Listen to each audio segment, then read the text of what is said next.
All right, I got a treat for you guys this week. I'm talking about how to be the man. I know we talk about basketball here, but my overall theme is to be bigger than life. So it's not just for number one guy on the basketball team. This is bigger than that. This is how to handle being the man of the family, being the man of a business, being whatever it's called to being in a leadership position. Even if you're not the top dog and the top man, being the man within your role. So first step into understanding this is to know, are you the man?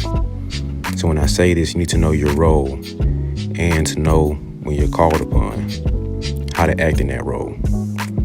The second part is to ID your role within that. So if you're the shooter, know that you're the shooter. And when it's time for us to need a bucket, that's when you know you're the man. Your name is called, your position is called. Step up into that role and execute it. Step number 2 is to prepare for it. There's 2 parts for your preparation.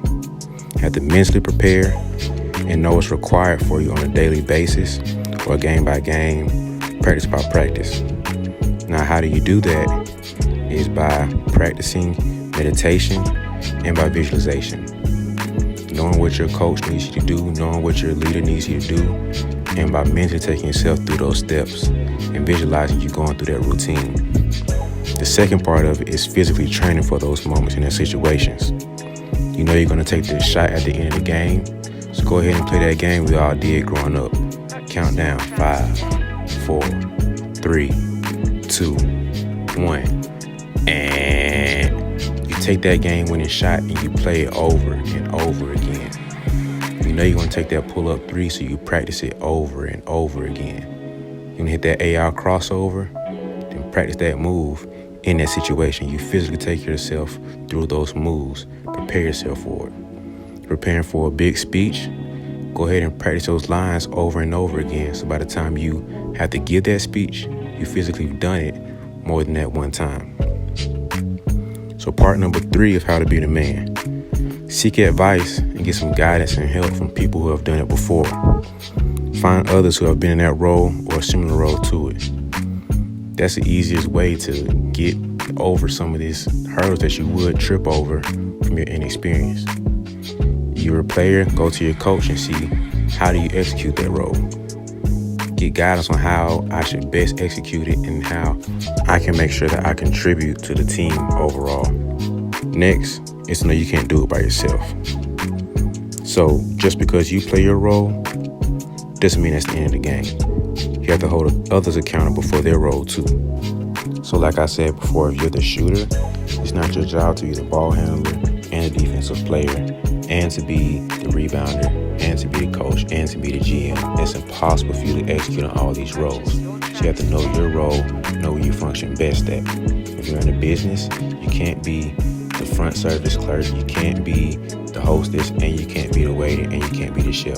You have to execute on your role and your role only, and let everybody else do what they have to do. So be the best team player, be the man in your role. The 4th step is to accept that you will fail. I know nobody likes to, nobody wants to plan for failure, but once you go ahead and get it in your head that you will fail, it's a lot easier to take that hit. But the number one key for this is to not look at it as failure.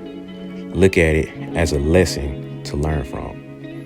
So yeah, you missed that shot, but now you have to figure out, why'd you miss it?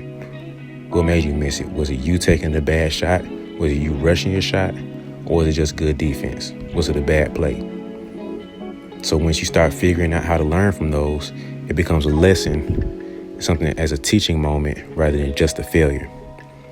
And the last step is to take away all the pressure from that moment. Don't look at it as pressure. Look at it as an honor and a privilege to be in that moment, to be in that position. When you take away that pressure from it and you look at it as this huge daunting task and you strip it down to being like, man, I get the privilege of being the guy to take this shot. They trust me enough to take this shot. They trust me enough to put this responsibility on me. Once you switch your mindset and get a perspective of that, that's a game changer for you. So it takes all that pressure away and makes your job a lot easier. So that's how you become a man. That's how you become the man, whatever role and whatever position you're in. Same thing for my women, how to be that woman in your role. So running back through it real quick, number 1 is, are you the man? You have to identify your role. Number 2 is prepare for that moment in that position.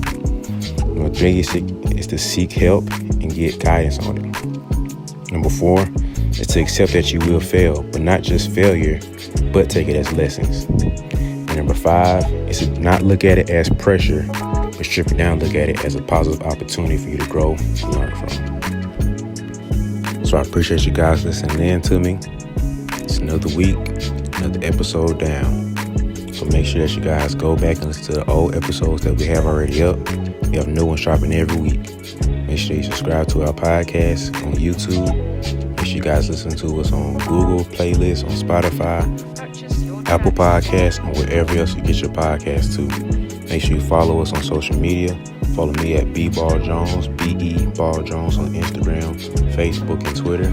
Follow my boy Nelson Haskin on Twitter at NellyH34. Follow me on Facebook. He always doing some great discussions and dialogue around the game of basketball.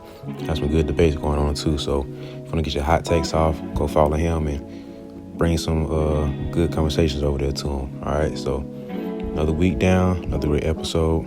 Thank you for listening. Have a good one.